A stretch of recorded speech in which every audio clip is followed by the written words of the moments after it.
నమస్తే, నేను సిరి. ఏపీ మాజీ సిఐడి చీఫ్ అయిన సునీల్ కుమార్ గారి మీద అయితే ప్రభుత్వం అయితే వేటు వేసింది. అసలు ఈ వేటు వెనకాల గల కారణాలేంటి? చాలా వరకు అయితే వినిపిస్తున్న మాటలు ఏంటంటే, అనుమతి లేకుండా చాలాసార్లు విదేశాలకు వెళ్ళారని, ఒక విదేశం పేరు చెప్పి ఇంకో విదేశాల్లో పర్యటించారని, ఇలా చాలా వరకైతే కారణాలు అయితే చూపిస్తున్నారు. ఇంతకీ ఏం జరిగిందనే అంశాన్ని మనకు వివరించడానికి మనతో పాటు ఉన్నారు ప్రముఖ రాజకీయ విశ్లేషకులు లింగమనేని శివరాం ప్రసాద్ గారు. నమస్కారం సార్. సార్, ఇప్పుడు చూస్తుంటే ఏపీ మాజీ సిఐడి చీఫ్ ఎవరైతే ఉన్నారో వారి మీద అయితే ఇప్పుడు ప్రభుత్వం అయితే వేటు వేశారు, సస్పెండ్ చేశారు. ఎందుకు చేశారు, ఏంటి అనేది కూడా చాలా వరకు చర్చనీయాంశమైంది సార్. అసలు దీనికి గల కారణాలు ఏంటి సార్? ఎందుకు చేశారు ఏంటి అనేది క్లియర్గా దాంట్లోనే ఇచ్చారు కదా. సస్పెన్షన్ ఉత్తర్వుల్లోనే ఎక్కడ ఏ సంవత్సరం ఎక్కడికి వెళ్తామని చెప్పి పర్మిషన్ పెట్టుకున్నారు, ఎక్కడికి వెళ్ళారు చెప్పకుండా, ఎక్కడికి వెళ్ళారు గవర్నమెంట్కి చెప్పకుండా, ఒక దేశానికి వెళ్తానని ఇంకో దేశానికి వెళ్ళటం, ఇవన్నీ క్లియర్గా ఇచ్చారు కదా. ఇచ్చిన దాంట్లోనే ఎక్కడి నుంచి ఎక్కడికి వెళ్తానని, ఏ దేశానికి వెళ్తానని ఇంకో దేశానికి వెళ్ళాడు, ఇవన్నీ ఇచ్చారు. దాంతోపాటు ఆయనకు ఒక ఎన్జిఓ ఉంది, దాని ద్వారా మత మార్పిడి చేయిస్తున్నారని ఒక అపోహ కూడా, అదే నిజమో కాదో తెలియదు కానీ ఒక జనాల్లో ఒక సందేహం ఉంది. దాని నుంచి అక్కడ విదేశాల నుంచి దానికి ఫండ్ వస్తుందని, ఆ ఫండ్ తీసుకురావటం కోసం ఈయన వెళ్ళాడని, దానికోసం ఇప్పుడు ఏంటంటే ఈడీకి ఈ దర్యాప్తు బాధ్యత అప్పచెప్పాలని అనుకుంటున్నారని చెప్పి కూడా ఒక ఇది వచ్చింది. అది ఎంతవరకు క్లారిటీ రావాలి, ఎంతవరకు నిజం అనేది క్లారిటీ వస్తే ప్రభుత్వం దాని మీద ఎంత మేరకు ఏ మేరకు చర్యలు తీసుకుంటుందో చూడాలి. అట్లనే ఇక్కడ చూసుకున్నట్టయితే చాలా వరకు ఇంకొక అంశం కూడా తెర మీదకి వచ్చింది సార్. ఏంటంటే జగన్ గారి బినామీ ఆస్తుల గురించి కూడా తిను చూస్తున్నాడు అని చెప్పేసి కూడా వార్తలు వచ్చినాయి. ఇందులో వాస్తవం ఉందంటారా సార్? మరి బినామీ ఆస్తులు జగన్ గారిది ఇతను చూడాల్సిన అవసరం లేదు.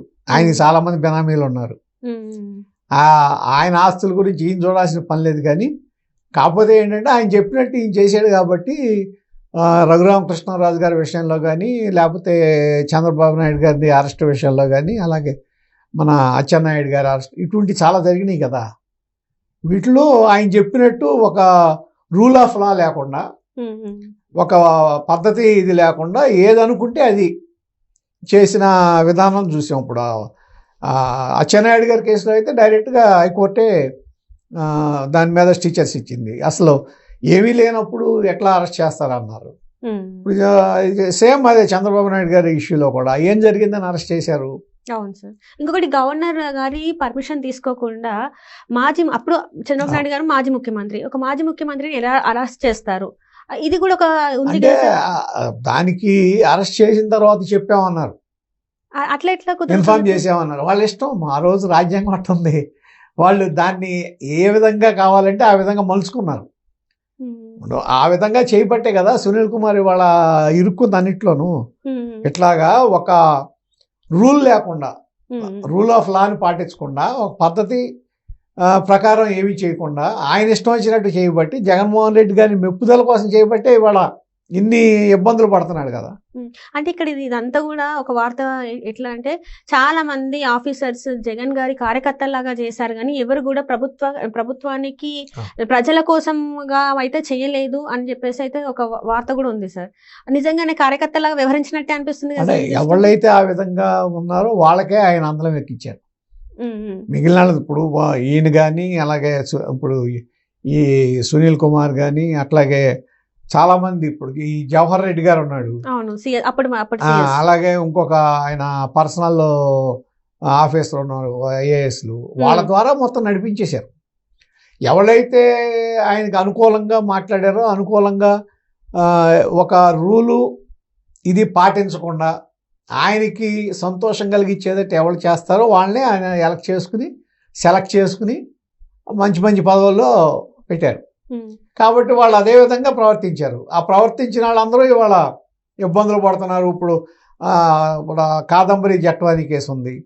యాక్చువల్గా అక్కడికి వెళ్ళి తీసుకొచ్చిన తర్వాత వాళ్ళు బెదిరించి కేసు, అంటే ఏంటంటే వాళ్ళ ఉద్దేశం ఏమవుతుందనే నిర్లక్ష్యం, ఏమవుతుందనే ఓవర్ కాన్ఫిడెన్స్.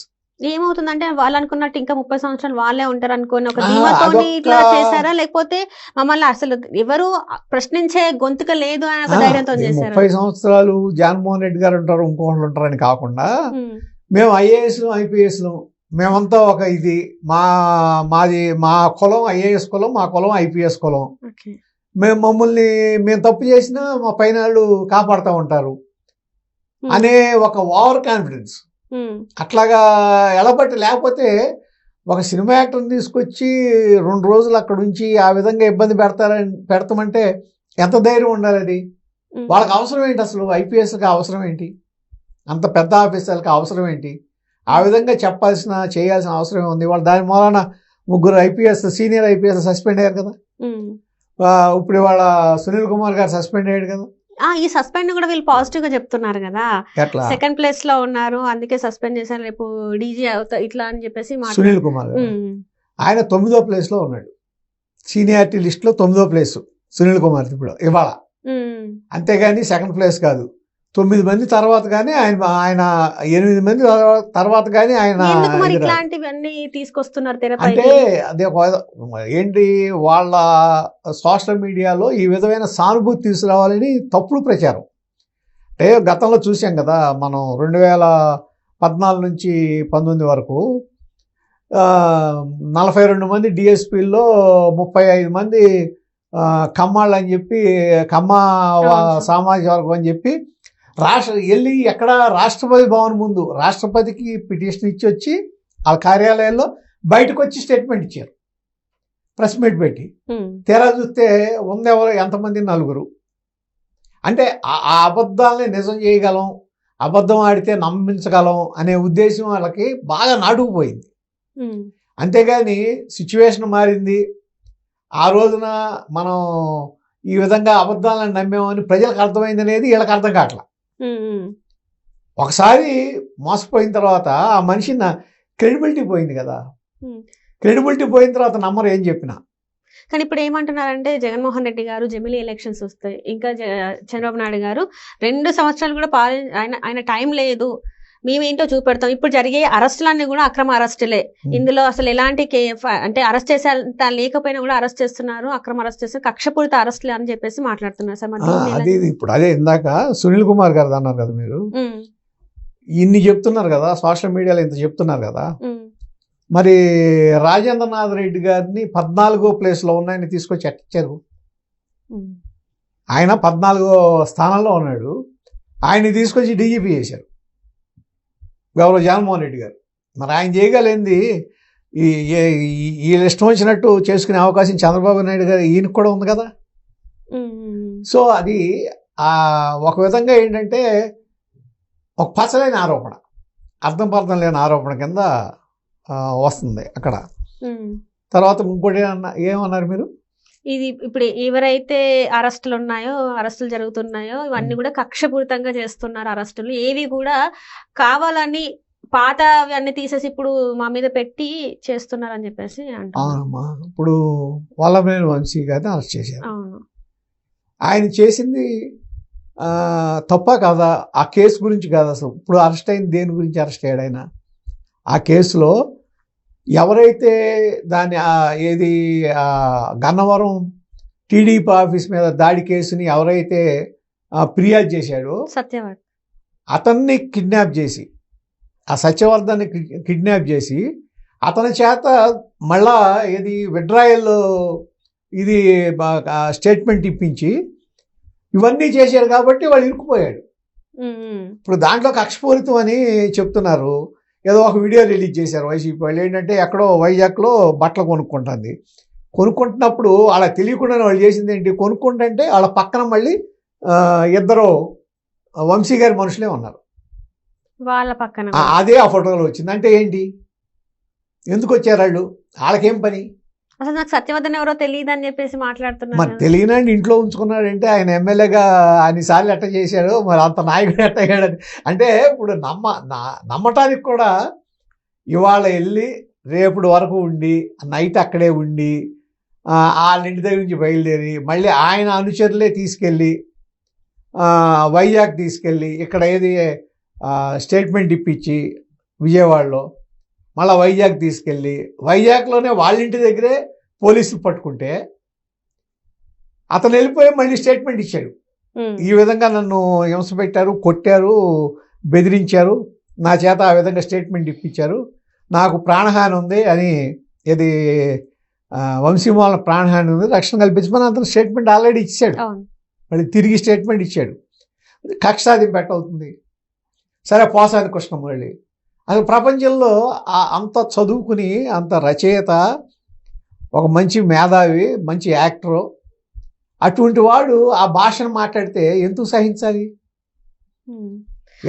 మాట్లాడిన దానికి కాదు మేము అరెస్ట్ చేసింది, అప్పుడు ఏదైతే నంది అవార్డుల గురించి, కాస్ట్ గురించి మాట్లాడారో మేము దాని గురించి అరెస్ట్ చేస్తామని అన్ని ఒక్కొక్కటి కాదు, అతని మీద దాదాపు 30-40 కేసులు పెట్టారు. అన్నీ ఒకే ఇది కాదు, ఒకే కేసు కాదు, దాదాపు 30 కేసులు ఉన్నాయి అతని మీద. అతను కూడా మనకు తెలిసిన దాని ప్రకారం స్టేట్మెంట్ ఇచ్చేశాడు. ఇది వీళ్ళందరికీ ధైర్యమే ఉండదు. వాళ్ళు ఏంటంటే ఒక ఆ సినిమా ఫీల్డ్లో ప్రజలకు దూరంగా బతుకుతారు, జనాలతో సంబంధం ఉండదు. వాళ్ళ షూటింగ్లు, డబ్బులు, మళ్ళీ ఎంజాయ్మెంటు, మళ్ళీ షూటింగ్లు, ఇంతే. అసలు ప్రజల్లోకి వస్తే ఏమవుతుంది, రాజకీయాల్లో ఈ విధంగా చేస్తే ఏమవుతుంది, తప్పుడు మాటలు మాట్లాడితే ఏమవుతుంది అనే దాని మీద ఏవి మళ్ళీ తిరిగి మనకి వస్తాయి అనేది వాళ్ళు ఆలోచించరు. Right sir. అంటే వీళ్ళందరూ ప్రజలకి దూరంగా ఉన్నారు, కానీ ఐపీఎస్ ఆఫీసర్లు, ఐఏఎస్ ఆఫీసర్లు అయితే ప్రజలకు దగ్గరనే ఉంటారు. మరి ఈ సునీల్ గారు లాంటి వాళ్ళు మరి ఒక పార్టీకి అనుచరులాగా చేయడమే కావచ్చు, ఒక పార్టీ వైపే ఉండడం కావచ్చు, అది తప్పని తెలియదు సార్, చట్టబద్ధం కాదని తెలియదు సార్. మరి ఎందుకు ఇట్లా ఒక పార్టీ వైపే చేశారు, ఒక మనిషికి చేయడం ఏంటి సార్? అదే ఆయన పైన ఏం చెప్తే వాళ్ళని నమ్మించడం, వాళ్ళని మెప్పించడంతో పాటు ఒకటి అక్రమ సంపాదన, దాని మీద అక్రమ సంపాదనకు అవకాశం వస్తుంది అనేది ఒకటి, అపరిమితమైన అధికారం చెలాయించవచ్చు మనం అనేది రెండోది, మూడోది మా సీనియర్స్ ఉన్నారు, మమ్మల్ని రక్షిస్తారు, అసలు మాది ఐపీఎస్ కులం, ఐఏఎస్ కులం, మమ్మల్ని రక్షిస్తారనే ధైర్యం ఒకటి. గవర్నమెంట్ ఏం చేస్తుంది, మనని వాళ్ళు 5 ఏళ్ళు ఉంటారు, వెళ్ళిపోతారు, ఒకళ్ళు పోతే ఇంకొకళ్ళు వస్తారు, మనం శాశ్వతం ఇక్కడ ఈ 35 ఏళ్ళు ఎన్నేళ్ళు ఉంటాం, 32 ఏళ్ళు, కాబట్టి మన ఒకరికొకళ్ళు మనం సపోర్ట్ చేసుకుంటాం అనే ధైర్యంతో తప్ప ఇవాళ అసలు అతను చేసిన ఈ పనులు ఏ విధంగా సమర్థనీయం? రఘురామకృష్ణరాజు ఆయన ఎంపీ, అత్యున్నత ఏది లెజిస్లేటివ్ ఇది కదా, పార్లమెంట్ మెంబరు, దేశం మొత్తంకు లెజిస్లేషన్ చేసేది పార్లమెంటే. ఆ మెంబర్ను పట్టుకుని నువ్వు ఇష్టం వచ్చినట్టు అరెస్ట్ చేసి ఆయనకి ఆ విధంగా మీరు కస్టోడియల్ టార్చర్ గురి చేశారంటే ఎంత ధైర్యం ఉండాలి? అంటే ఏంటి, ఏమవుతుంది అనే ఒక విధమైన నిర్లక్ష్యం తప్ప ఏంటి చెప్పండి దానికి. అంటే అది అట్లా 3rd డిగ్రీ ఇస్తూ కూడా వీడియో కాల్స్ చేసి వాళ్ళకి చూపెట్టడం, ఇదంతా కూడా అసలు చట్ట వ్యతిరేకం అని చెప్పేసి వాళ్ళకి అసలు ఐడియా లేదా? అంటే చట్టంలో తెలిసిన లూప్ హోల్స్ తెలుసుకోవడం వల్ల వీళ్ళు బయటకు ఎట్లయినా చట్టం కూడా మన ఏం చేయదనే ధైర్యం, చట్టం కూడా మన ఏం చేస్తుంది, మనం అక్కడ లేం కదా, కనపడం కదా, వెళ్తే కింద ఆఫీసర్లే కదా బలయ్యేది. అందుకని ఆ లోపల మీరు అక్కడికి వచ్చిన ఇన్సైడ్ మన సీసీ కెమెరాలు కూడా తీసేశారు కదా, పనిచేయవు, అవసరం వచ్చినప్పుడు కెమెరాలు పనిచేయవు, అవి చెడిపోతాయి అక్కడ, లేకపోతే నెట్ ఉండదు, అవన్నీ జరిగినాయి కదా. మరి అటువంటిప్పుడు ఇవాళ ఏ విధంగా అక్రమం అంటారు, ఏ విధంగా అన్యాయం అంటారు చెప్పండి నాకు. మరి ఇప్పుడు సునీల్ గారి కేసులో ఏం జరగబోయే అవకాశం ఉంది? ఇప్పుడైతే సస్పెండ్ గా ఉత్తర్వులు అయితే జారీ చేశారు, నెక్స్ట్ ఏం ఉండబోతుంది మరి? దాని కంటిన్యూషనే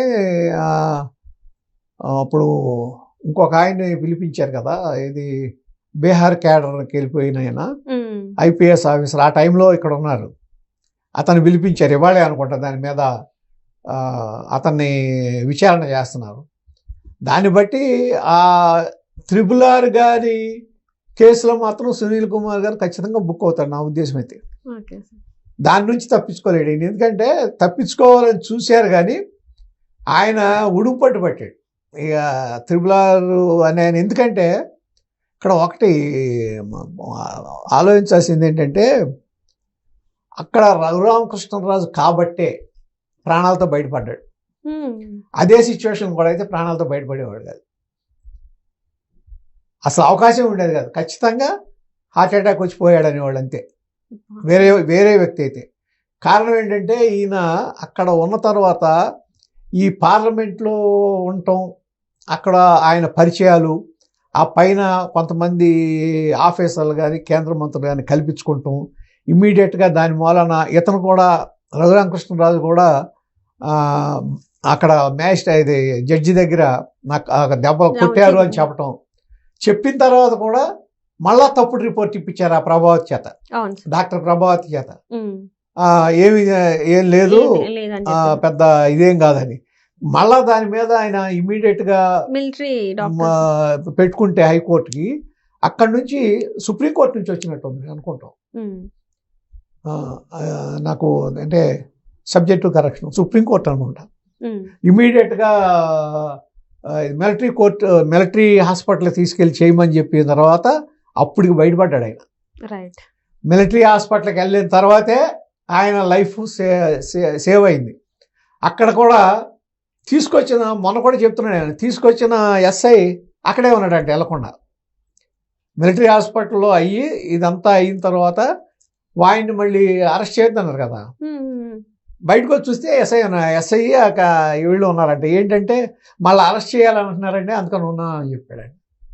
అంటే ఎంత తీవ్రమైన ప్రయత్నం చేశారు అతన్ని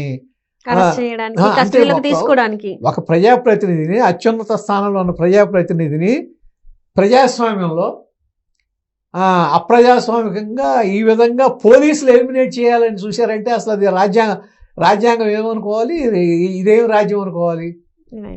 అది ఆయన వల్లనే అయింది. Because of Raghuramakrishnaraju.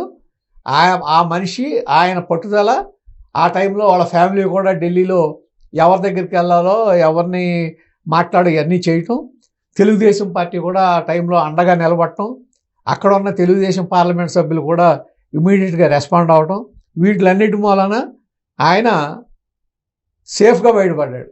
లేకపోతే మాత్రం పరిస్థితి చాలా ఘోరంగా ఉండేది. Right. Thank you so much.